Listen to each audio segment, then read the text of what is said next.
ఈరోజు ఈ సాయంకాల వేళ రంగరంగ వైభవంగా బీసీ బడుగు బడిగిన వర్గాల కోసం ఏదైతే ఈరోజు మహాత్మా జ్యోతిరావు పూలే గురుకుల పాఠశాల గర్ల్స్ ఓపెనింగ్ కార్యక్రమానికి నన్నైతే ఫోన్లో పిలిచారు.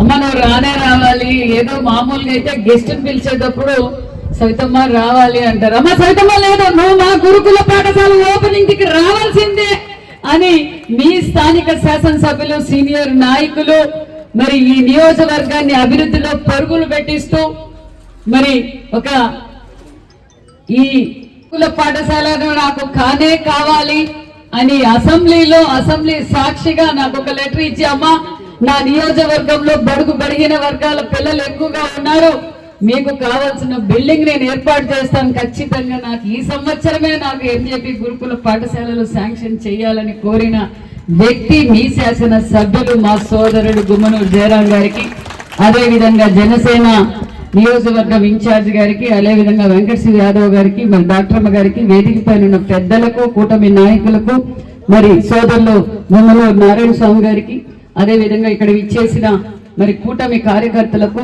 అందరికీ పేరు పేరున నమస్కారాలు తెలియజేస్తూ ముఖ్యంగా నా సోదరులకు ప్రత్యేకమైన ధన్యవాదాలు కూడా తెలియజేస్తున్నా. చాలా సంతోషంగా ఉంది.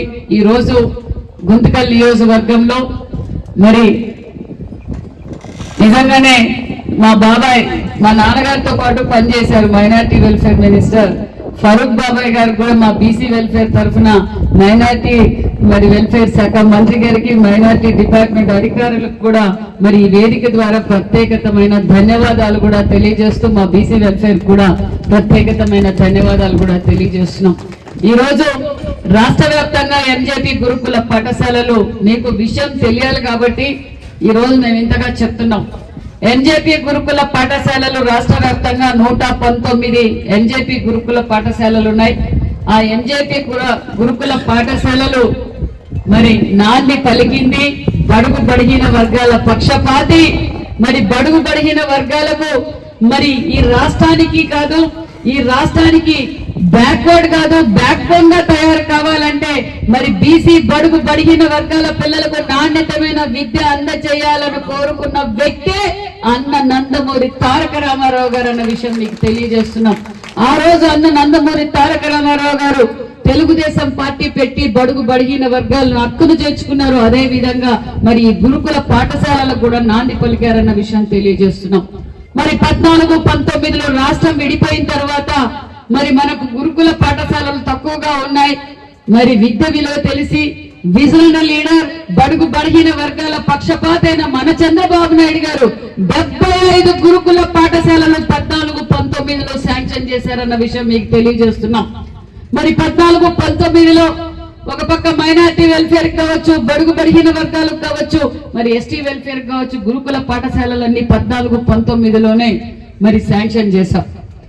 మరి 14-19లో ఇక్కడ మైనార్టీ వెల్ఫేర్ కు మరి 6 కోట్ల రూపాయలతో మన ముఖ్యమంత్రి చంద్రబాబు నాయుడు గారే శాంక్షన్ చేయడం జరిగింది.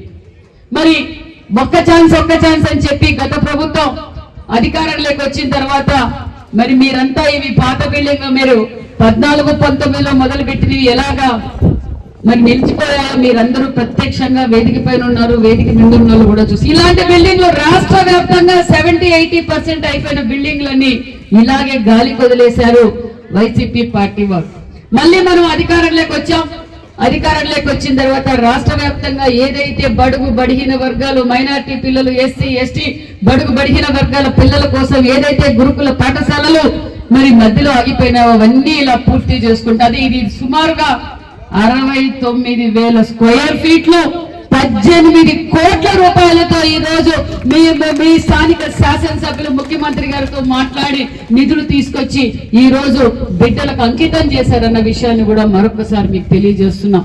మరి ఈ 119లో మళ్ళీ మన రాయలసీమలో కూడా ఎక్కువగా మరి బడుగు బడిగిన వర్గాల పిల్లలకు మరి గుమ్మనూరు జయరామన్న గుంతకల్ సీటుకిను పెనుగొండ సవితమ్మ సీటుకి కూడా ఇంత డిమాండ్ ఉందో లేదో మాకు తెలియదు, కానీ ఎంజేపీ గురుకుల పాఠశాలల్లో పిల్లల సీట్ల కోసం అంత డిమాండ్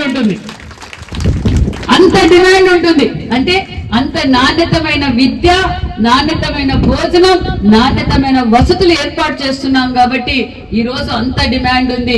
మరి పర్ఫార్మెన్స్ లో కావచ్చు, మొన్నటి రోజు రిజల్ట్స్ లో కూడా మరి మన ఆంధ్రప్రదేశ్ లో నంబర్ 1 ఏది అంటే ఎంజేపీ గురుకుల పాఠశాల అన్న విషయాన్ని కూడా మీకు అందరికీ తెలియజేస్తున్నాం. అంటే విద్య విలువ తెలిసిన ప్రభుత్వం కాబట్టి ఒక పక్క మన విజన్ లీడర్ ముఖ్యమంత్రి చంద్రబాబు నాయుడు గారు, మన డిప్యూటీ సీఎం పవన్ కళ్యాణ్ గారు, మన విద్యాశాఖ మంత్రి నారా లోకేష్ బాబు గారు విద్యకు ప్రాధాన్యత ఇస్తున్నారన్న విషయం తెలియజేస్తున్నాం. ఇందాకే గుమ్మనూరు జయరామన్న గారు చెప్పారు, మరి జిల్లాలోనే ఎక్కువగా నిధులు తెచ్చుకున్న నియోజకవర్గం అని మాత్రం చెప్పలేదు. జిల్లాలోనే రినబుల్ ఎనర్జీ కావచ్చు, ఎన్ఆర్జీఎస్ కావచ్చు, అమృత్ 2 కావచ్చు, ఆర్ఎంబి కావచ్చు, హైవే కనెక్టివిటీ కావచ్చు, ఏదైనా ఉమ్మడి అనంతపురం జిల్లాలో ఎక్కువగా నిధులు తెచ్చుకున్న శాసనసభ్యులు ఎవరంటే గుమ్మనూరు జయరాం గారే. మరి ఈ రోజు అభివృద్ధి కోసం హర్నిశలు కష్టపడుతూ మరి నేను తెలియజేసేది ఒకటే, మరి కూటమి ప్రభుత్వం అధికారంలోకి రాగానే మేము ఏదైతే మాట చెప్పామో ఆ మాట ప్రకారం నిలబెట్టుకున్నాం. ఒక్కొక్క పథకం క్లియర్ గా చెప్పారు. ఈ రోజు 3,000 ఉన్న పెన్షన్ ని 4,000 ఒక్కసారిగా చేశాం. మరి 2,000 ఉన్న పెన్షన్ ని 3,000 చేయడానికి 5 సంవత్సరాలు పెట్టింది వైసీపీ పార్టీకి.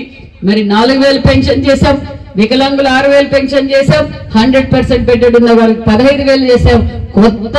దగ్గరలోనే కొత్త పెన్షన్లు కూడా మేము ఇవ్వబోతున్నాం అన్న విషయాన్ని కూడా మీకు తెలియజేస్తున్నాం. ఇంట్లో ఎంతమంది బిడ్డలు ఉంటే అంతమందికి తల్లికి వందనం అందజేశాం. ఒకరున్నా, ఇద్దరున్నా, ముగ్గురున్నా, మా నియోజకవర్గంలో 8 మంది ఉన్నా కూడా, మైనార్టీ కుటుంబంలో 8 మంది ఉన్నా కూడా మేము తల్లికి వందనం అందజేశామన్న విషయం మీకు తెలియజేస్తున్నాం. గత ప్రభుత్వానికి గ్యాస్ రేట్లు పెంచేది తెలుసు. ఈ ప్రభుత్వానికి ఉచితంగా 3 గ్యాస్ సిలిండర్, దీపం 2 కింద 3 గ్యాస్ సిలిండర్లు ఉచితంగా ఇచ్చామన్న విషయాన్ని కూడా మీకు తెలియజేస్తున్నాం. గత ప్రభుత్వం బస్ ఛార్జీలు పెంచడం తెలుసు.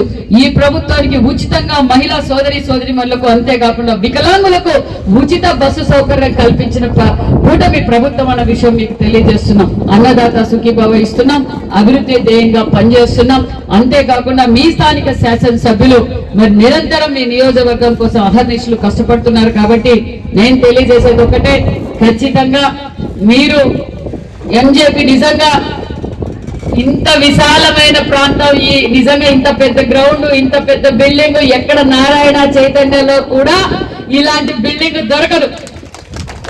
ఎక్కడే కానీ లక్షల ఫీజులు కట్టినా కూడా ఇంత మంచి అట్మాస్ఫియర్ లో ఇంత పెద్ద గ్రౌండ్, ఇంత పెద్ద బిల్డింగ్ ఎక్కడ దొరకదు. నిజంగానే మా బీసీ వెల్ఫేర్ తరఫున కూడా, ఎందుకంటే స్కూల్ శాంక్షన్ చేసే వరకు నా బాధ్యత, కానీ ఇక్కడ మీరు దగ్గరుండి మరి బిల్డింగ్ ని ఫాలో అప్ చేసి, మైనార్టీ వెల్ఫేర్ వాళ్ళతో కూడా ఫాలో అప్ చేసి, మీరు ఈ నిజంగా ఫాలో అప్ చేసినందుకు మరి బీసీ వెల్ఫేర్ తరఫున కూడా మీకు ప్రత్యేకమైన ధన్యవాదాలు జయరామన్న. అంతేకాకుండా మరి జయరామన్న ఇంకోటి కూడా అడిగారు, అమ్మా ఇప్పుడు టెంపరీగానే ఈ ఎంజేపీ గురుకుల పాఠశాల ఇక్కడ ఉంటుంది, మేము స్థలం ఇస్తాము, మీరు పర్మనెంట్ బిల్డింగ్ కూడా మాకు ఇంకొకటి శాంక్షన్ చేయండి అని కూడా అడిగారు. ఖచ్చితంగా అది కూడా శాంక్షన్ చేస్తాం. అప్పటి వరకు మన మైనార్టీ వెల్ఫేర్ డిపార్ట్మెంట్ కి సంబంధించిన ఈ బిల్డింగ్ లో మనం వాడుకుంటామన్న విషయాన్ని కూడా తెలియజేస్తూ, ఇందులో అందరూ జాయిన్ కావచ్చు, నాట్ ఓన్లీ బీసీ వెల్ఫేర్, మరి అందులో రిజర్వేషన్ ప్రకారం మైనార్టీ పిల్లలు కూడా జాయిన్ కావచ్చు అన్న విషయాన్ని కూడా మీకు అందరికీ తెలియజేస్తున్నాం. అంతేకాకుండా ఇప్పుడు డొక్కా సీతక్క పేరు మీద మధ్యాహ్నం మిడ్ డే మీల్స్ కూడా ఏర్పాటు చేశాం. దాంతో పాటు సూపర్ ఫ్రైడ్ రైస్ కూడా అందజేస్తున్నాం అన్న విషయాన్ని కూడా మీకు అందరికీ తెలియజేస్తూ, మరి కూటమి ప్రభుత్వం చిత్తశుద్ధితో ఈ రోజు మేము పనిచేస్తున్నాం. ఎవ్వరు గతంలో ఎమ్మెల్యేలు ఎవరు ప్రజల దగ్గర కనిపించేవారు కాదు. ఈ రోజు 24/7 కూడా ఎమ్మెల్యేలు అందరం ప్రజల్లోనే ఉన్నాం. ఏదో ఒక ప్రోగ్రామ్ ఉంటుంది, ఓపెనింగ్ అన్నా ఉంటుంది, లేకపోతే శంకుస్థాపన అన్నా ఉంటుంది, లేకపోతే అభివృద్ధి కార్యక్రమాలపైన చర్చ అన్నా ఉంటుంది, లేకపోతే మీకు పెన్షన్ ఇవ్వడానికన్నా వస్తున్నాం. ఏదో అభివృద్ధి కార్యక్రమాల్లో నిరంతరం ప్రజల కోసం కష్టపడుతున్న ప్రభుత్వం కూటమి ప్రభుత్వం అన్న విషయం తెలియజేస్తూ, మరొకసారి మీరందరూ ఎల్లవేళలా మరి స్థానిక శాసనసభ్యులకు మీరు ఎల్లవేళలా కూటమి ప్రభుత్వానికి, అదే విధంగా మరి రాబోయే స్థానిక ఎన్నికల్లో కూడా మీరు సపోర్ట్ గా ఉండి కూటమి ప్రభుత్వాన్ని ముందుకు తీసుకెళ్లాల్సిందిగా కూడా కోరుకుంటూ, థ్యాంక్ యూ వెరీ మచ్. మరొకసారి మీ అందరికీ ధన్యవాదాలు.